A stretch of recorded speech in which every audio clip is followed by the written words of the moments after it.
तो हमारे माँ बहनों की इतनी बुरी है चाल, बेपर्दा बाजार करेगी खोल के अपना बाल।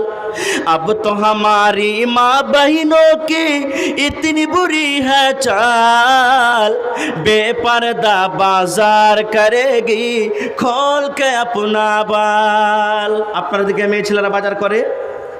জোরে বলেন। জি করে।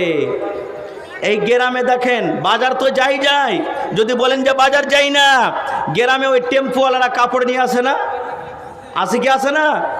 একটাও পুরুষকে দেখতে পাবেন না, গোল হয়ে সব মা খালারা লাইন লাগবে, আর ওখানে কাপড় পছন্দ করবে, কাপড় নেবে। আল্লাহু সামাদ। কার মাথাতে কাপড় থাকে না, কার সিরাতে কাপড় থাকে না, কার পেট উদাম, কার কি উদাম। আল্লাহু সামাদ। তাই বলছে अब तो हमारी माँ बहनों की इतनी बुरी है चाल, बेपर्दा बाजार करेगी खोल के अपना बाल। गहना सेवर बेच बेच के जाए सिनेमा हॉल, बताओ बताओ कितनी बुरी है चाल। ऊंचे हिल के चप्पल पहने आधे बदन का कुर्ता, এত উঁচা উঁচা চাপ্পল পিনবে, ও যদি 3 ফুটের হয় তো 2 ফুট উঁচা খালি ওর চাপ্পল আছে কি না? আর আধে বদন কা কুর্তা। হে মা খালারা এমন ব্লাউজ পিনছে, এমনিকেরা ওপর দিকে যদি হাতটা শার্ট করে তো গলাতে ফাঁস লেগে যাবে, হয় কি হয় না? তাই বলছে ऊंचे हिल के चप्पल पहने आधे बदन का कुर्ता, स्नो पाउडर लिपस्टिक लगाए नाखून में तो अलता। লিপস্টিক লাগাই না? কখন লিপস্টিক লাগাবে জানেন? যখন কোনো ভাই বোনের বিয়া লাগবে তখন। পরের বাড়িতে যাইবে ভালো ভালো কাপড় পিনবে, ম্যাডাম হয়ে যাবে অপর পুরুষকে দেখাতে, আর যখন বাড়তে ওর স্বামীটা থাকবে তখন মুসাহান্নি ধাঙ্গরির মতন হয়ে থাকবে। হ্যাঁ, মনে হয় শরীরটা তার বোকা বোকা গন্ধাইছে। ওরে মায়েরা খালারা, তাই বলছে ऊंचे हिल के चप्पल पहने आधे बदन का कुर्ता, स्नो पाउडर लिपस्टिक लगाए नाखून में तो अलता। ऐसे औरत मर्दों को अब करती है कंगाल, बताओ बताओ कितनी बुरी है चाल। शादी करके आती है जब मायके से ससुराल, सास ससुर पर हुक्म करे और ठोके ननद से ताल।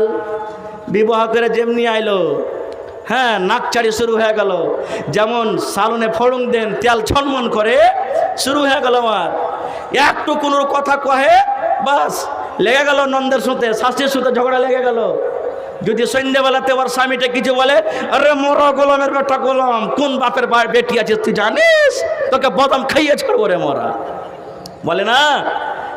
একটু ঝগড়া একদিন দুদিন হলো, আর একদিন বলছে তুমি জুদা হয়ে যাও, আর সাথে আমি আর থাকতে পারবো না।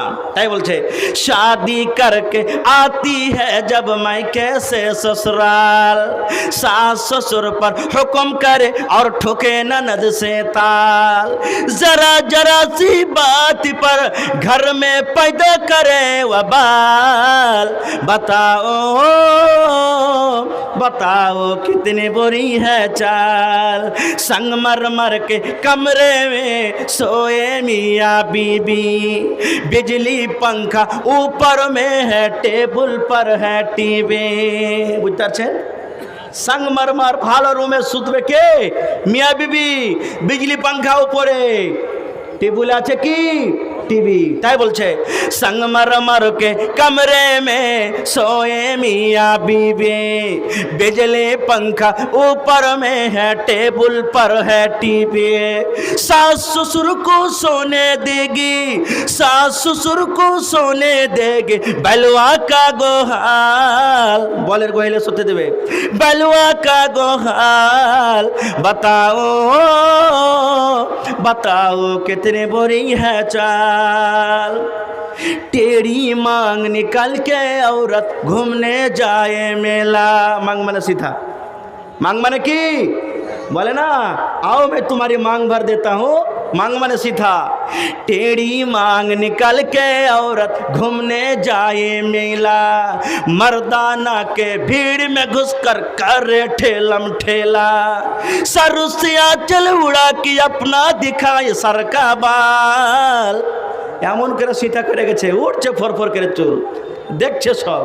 হ্যাঁ তাই বলছে, सर से आंचल उड़ा कि अपना दिखाए सर का बाल, बताओ बताओ कितनी बुरी है चाल।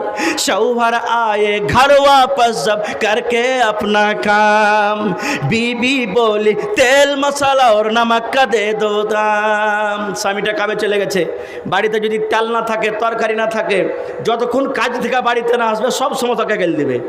ওর হুঁশ নেই, ওর উদিস নেই, এই ওই আসুক ওকে নুন দেখাতে দিব মরাকে। ও জানে না যে বাড়িতে আজ কিচ্ছু সালুন পাতি কিচ্ছু নেই, কখন আনবে। আর যখনই বাড়িতে আইলো ওকে দুটো আদর করে মিষ্টি করে কথা কি বলবে, এমন ঘুচা মেরে মেরে কথা বলছে যে বেচারি সারাদিনকার না খাওয়া মানুষ ভোগ সেরে গেল। তাই বলছে शौहर आए घर वापस जब करके अपना काम, बीबी बोली तेल मसाला और नमक के दे दो दाम। घर में आटा चावल गेहूं और नहीं है दाल, बताओ बताओ कितनी बुरी है चाल। वक्त सब चले लास्ट में उसरा, अब तो हमारे माँ बहनों की कैसर है बर्बादे, कहेगी दाढ़ी वालों से मैं नहीं करूँगे शादी। बोले ना যার দাড়ি আছে বিয়ে করবো না আমি, দাড়িওয়ালা ভালো নয়। তাই বলছে अब तो हमारे माँ बहनों के कैसर है बर्बादे, कहेगी दाढ़ी वालों से मैं नहीं करूँगी शादी। टीवी सिनेमा जिसके घर हो करे उससे सवाल, बताओ बताओ कितनी बुरी है चाल। টাইম শেষ, আল্লাহ বাচ্চা রাখে, ইনশাল্লাহ আবার কোনোদিন বলবো। তবে শেষে पैगाम দিয়ে যাই ভাই, বাড়িতে মেয়ে জন্মগ্রহণ হতে গেলে মুখ ভারী করবেন, জোরে বলেন, মুখ কালো করবেন, করতে হবে না। মায়েরা খালারাকে বলবো, মা খালা সমাজ আপনার পরে যতই জুলুম অত্যাচার করুক, আপনাকে নিজের জীবন নিজে দিতে হবে না, ওর হিসাব ওকে দিতে হবে কিয়ামতের দিন। আপনি সহ্য করেন, সহ্যের ফল কিয়ামতের দিন আল্লাহর কাছে পাবেন। তাই আল্লাহর কাছে দোয়া করি, রব্বুল আলামিন মেয়ে হলে একটা বড় নিয়ামত, এই নিয়ামতের সম্মান ইজ্জত করে যেন আমরা তাকে ভালো ঘর ভালো বাড়ি দেখে তার হকটা আদায় করতে পারি, তার তুমি তৌফিক দাও। আল্লাহুম্মা আমিন। আসসালামু আলাইকুম ওয়া রাহমাতুল্লাহ।